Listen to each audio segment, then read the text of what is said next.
Una manifestazione importantissima promossa dall'Associazione Tavole Tauriliane in collaborazione col patrocinio del Comune di Torreglia. Vorrei sottolineare l'importanza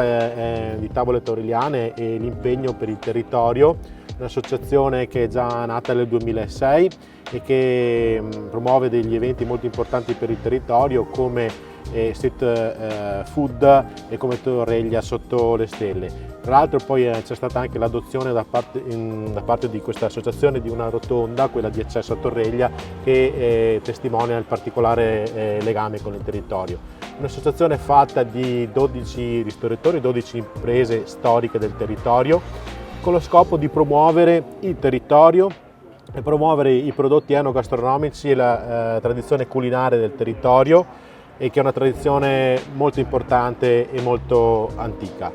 E ritorna quindi questa edizione di Notte Bianco e Rossa, e questo direi che è un importante esempio, è un esempio